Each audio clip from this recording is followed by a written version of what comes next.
Yep, Nick, I what's saw going that. And on? I was like, hey, nothing. The usual, watching to see if today is the day they're going to break the range or not. We've been mired in this Oh, range.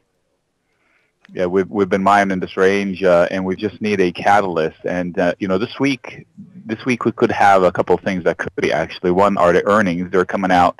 If the biggies, the large companies deliver some good earnings and they're well received and they run them up, then we could bust out to new highs. And also a nice kick the can relief headline on the Greek situation would definitely do it. I was listening to or reading actually what's his name, Varoufakis or however you pronounce it in Greece, and he sounds like a man who is trying to negotiate from a position where he thinks he's got leverage, and if that, then the eurozone will have to yield to some sort of a Greece edge in the negotiations, and that could, ignite another rally up. So this week could be dangerous for the bears.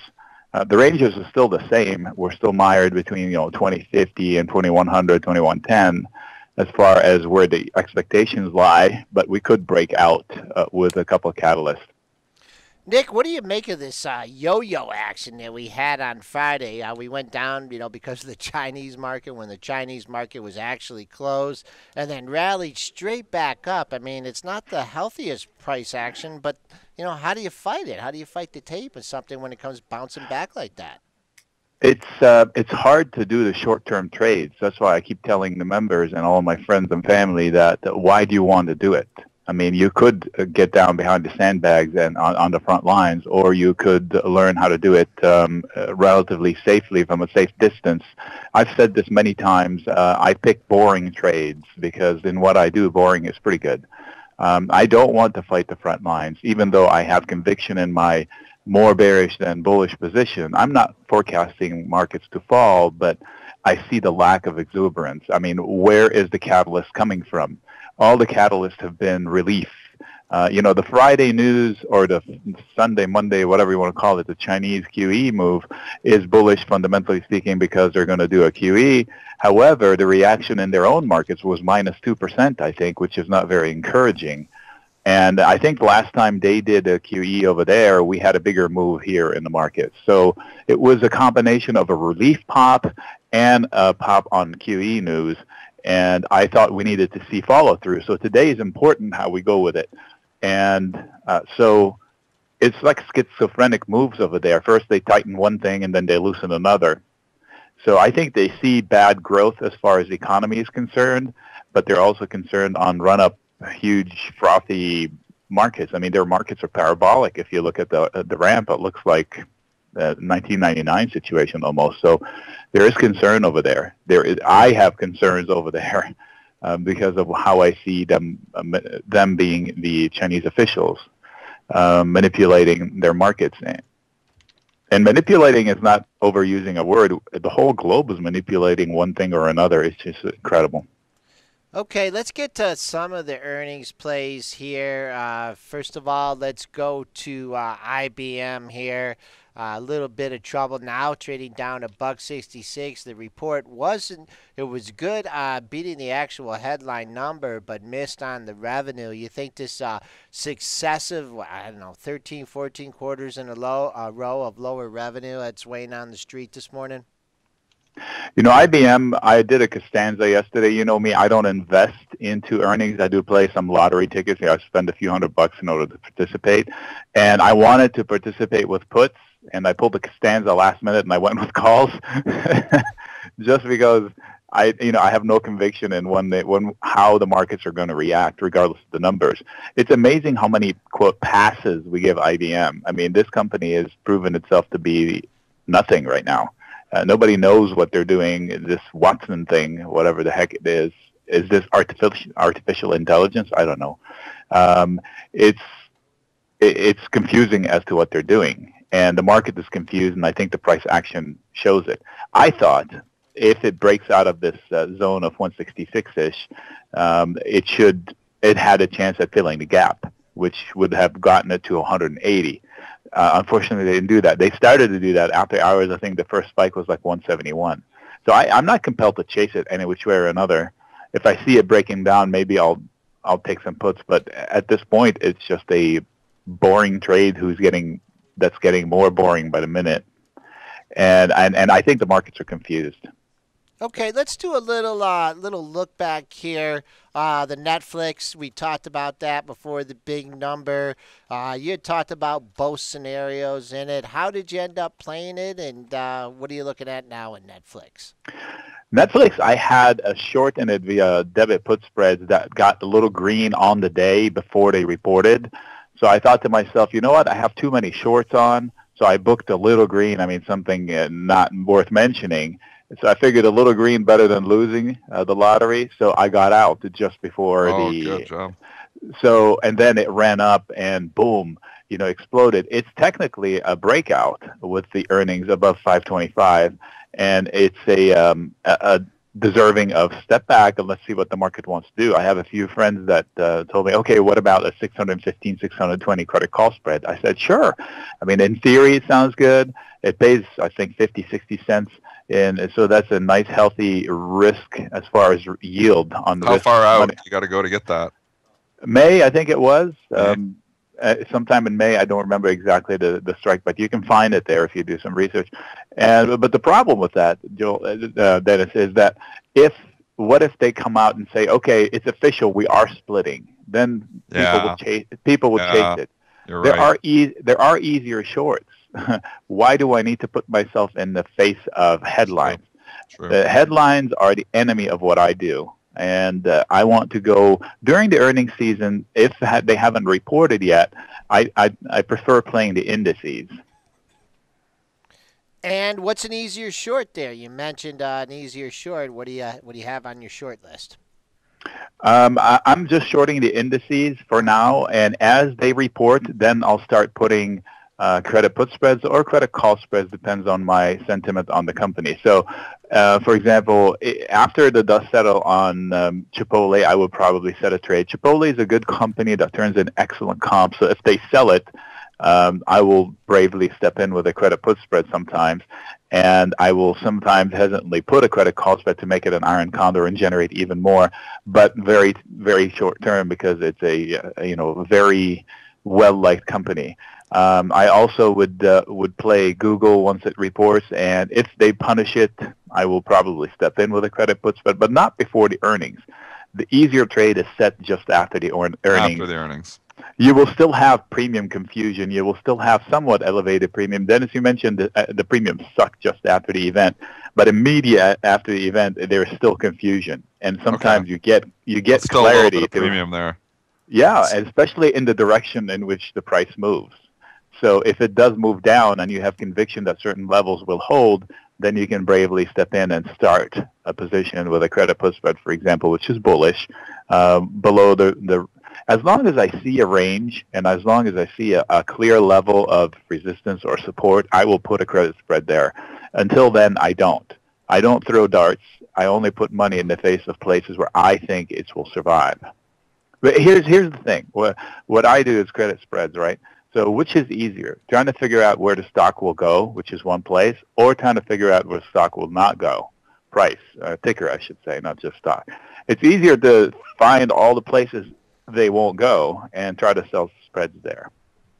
What about LinkedIn? We got Stockballer in the chat. He wants to know your thoughts here on LinkedIn. Had a little pop there yesterday, pulled back there towards the end of the day, 258. Are you playing LinkedIn, and is this one that you would potentially be looking at some credit put or call spreads on? Yeah, I'm not a fan of the company. I don't think they're on the up and up altogether as far. I don't want to be quoted saying that, but I think they have. I've read that they've had questionable marketing methods as far as emails is concerned. They might have issues there. The 420 candle was pretty big, but they left a tail on top that was sizable, and the tail coincides with prior area of failure, like 265, 270. So yesterday's candles was not very pretty. I haven't looked at it this morning. What's it doing in a pre-open, if you can tell me that. Flat, pretty much. Up 100 flat. Shares. It's up $1 on 100 shares, so it's pretty flat. Right. So it has put in higher lows in the past 6 months or so. It broke area of resistance, 230, 240 area that was resistance before, in a big gap up after the earnings, and now is just bleeding back down.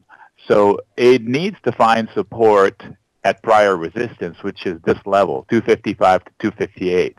If it can meander here, it can build a base for higher prices, but it might also tend to get closer to that 235. I'm not saying it's going to 235, but that would be the next higher low it sets, or 240, if it continues dripping, especially if markets in general drop. So I wouldn't chase it from here with credit put spreads, and if I do, I would definitely want to hide below 235 for the next 3 weeks or so.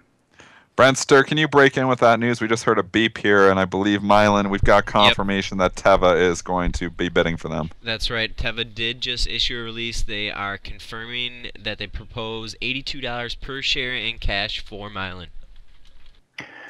It seems like that news has been out because the pop came in earlier, and I have a member that's been saying that for days. You know, Mylan's going to get a bid from Teva. Mylan. So, Dow Jones reported it 2 weeks ago that it was rumored. That's when you see the big pop. If you look at the MYL chart there, you see the big pop from 60 to 70. Then it's kind of just been quiet here for a few days, and then Bloomberg was reporting earlier that it's back on the table, it looks like here. Now we're getting confirmation from the company here right now. So tell me this, guys, what happened to the days where the acquirer price dropped on acquisition? That doesn't happen anymore. No. Doesn't seem to. Everybody goes up. I don't get it. Everybody should just merge with everybody because everybody goes up. Why not buy somebody out right now because they can jack up the premium in your own stock? I know, it's seriously. And if you do a deal based on stock, then the deal gets cheaper. Yeah. So it's crazy. What's crazy is how we're playing with these levels. Everybody thinks, when we dip 1 day, 2 days, it's like I jokingly say, are they going to buy this correction? I put correction in quotes because it seems like we don't have anything sustainable. There's no commitment on the up or down moves. Like just last week, I think I told you, hey, in 1 day we lost Dow 18,000, SPX 2100, NASDAQ 5,000. This week we got all of those back. The only thing we're missing is the all-time high in the small caps, which could come today. However, this morning, the small caps and yesterday were not leading. I believe in moves upwards and downwards when the small caps are moving ahead of the broader indices, because that's a bigger basket. Sometimes I also peek at the mid caps, which I haven't done this morning, but I would keep an eye on that. I mean, it's good to see follow through today, to see commitment one way or another, but it still seems we're trading sentiment rather than fundamentals. More sentiment than fundamentals, and this makes it a fragile move either way, because they will abandon their sentiment in an instant. Not a lot of believers here in this $82 price. I mean, we did spike up off that over $76 to 77 even, but quickly we lost that, traded back down to 73 here. So tons of volume trading, but nowhere near that $82. Kind of gives you an inkling that Mylan doesn't want to do with this deal with Teva. It's had 3 spikes, right? This would be the third. 2 spikes, 270, 250 or thereabouts, that area 72.40 or something. And this will be the third one. So, yes, from higher lows. So what's it going to do from here? I mean, where's the catalyst upwards? Somebody else jumping in and adding a bid higher. Okay. That's about it. I mean, for now.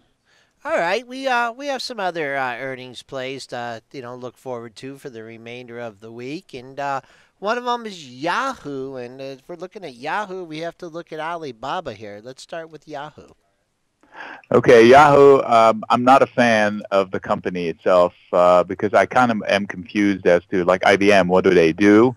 It seems like it's an email destination. It used to be the number one destination. I don't know if it still is or not. But if it loses the 44, 43.5 area, technically it can go to the low 40s quickly and break below that, technically speaking. And I would be more excited to play a Baba play instead of on the Yahoo. And Baba seems to be more challenged than I expected it to be. It's like the minute the fraud situation came out, the alleged fraud situation, everybody hated on Baba and nobody wanted anything to do with it. Like, they committed some hideous crime. So I would rather play Baba on an upside than Yahoo. But if you want, let's look at it. I have not checked out the open interest on Yahoo to see, when do they report? This week? Tomorrow, I believe. Okay. So based on the open interest, it seems like there are more optimistic people than pessimistic on it. And usually when I'm playing an earnings play, I go with the flow because I don't assume I know better. And they're looking to not a lot higher than here. So even if they do want to move in the direction of up, I don't know how much up they have. The only thing that I could see them doing is some more financial engineering and move up with some headline there, either buybacks, bigger buybacks, or dividends, or buying somebody. I don't know. I'm not excited about the stock itself. The market is set up bullishly on it, but they're not looking for a lot of upside there. So it wouldn't excite me to go with a lottery ticket there much higher than current price is. Yahoo will report earnings tonight, too, just to verify that. They are after the bell tonight. It could have some support around 42 in case they sell it off, but I don't see a lot of upside there based on what I'm looking at in the open interest. It's not my opinion. It's what the markets are looking for. As far as Alibaba, since you wanted to look at both, because they do move in pairs, Alibaba has 80 is just huge. Yeah, and also more people are lined up for calls than puts as far as open interest for this week, and the upside potential probably a couple of bucks from there, maybe $2 to $3, and it will have support around the $83, meaning 83 level should have some upside pressure from here if it's below it. So I'd be more inclined to play Baba calls than Yahoo calls. Before we let you go here, Nick, thoughts on Facebook going to report earnings tomorrow night? How are you playing this, before or after the report? I'm playing before the report, and I wanted to go long. And the only reason is you mentioned Dennis. Not Dennis. I think Joel, that you had a play on some stock, and Dennis, you bet him on the fact that it'll go IBM. That was on right. IBM. Yeah. If you like to play, for me, when I do like a stock and I'm playing earnings, I tend to go longer distance because if I'm wrong for that one day, I will be right long term, right. And it will have a chance to survive. So there's more optimism in Facebook than pessimism. So more people wanted to go up than down. And as far as range, it will be they want to break 85, but I don't think they can go too far higher than 85 without a new big headline from them. It will have support. So I'll play calls in this one, and I will pay up for the calls closer to the money because they will hold their value if I give it time. So I won't do this week. I'll play longer term. I'll either do calls or I'll go much higher and do some sort of a broken wing, like a call fly with a bigger needle hole. If you don't know what that is, you can look it up. It's basically bullish with leverage. So I pay $1 and I'll make $4 if I'm right, and I give myself a range to be right. So that's how I would play Facebook. How far out would you go on that? You could say long term. Some people think long term a year, but your long term is a little shorter than that. Yeah, I would pick June, July, and July. if I really like Facebook, I will invest in expensive calls that are leaps, like even 2016 January maybe. And if I'm wrong temporarily, I can put them to work by selling calls against them. So without adding more risk and requiring more margin. So I take a level to where I think realistically Facebook will go. And this differs from person to person. There's no exact line, say, oh, you buy this one, you're going to make that much. It's the spirit of it. If you're bullish Facebook long term, and I think this would be a catalyst for it to move up, then you start picking your entry points. And if you're wrong today, you believe you're going to be right over the long term. That's why you give yourself time. Nick Shaheen, options expert, joins us every Tuesday to discuss this week's options outlook. Also a MarketFi maven and author of Create Income with Option Spread.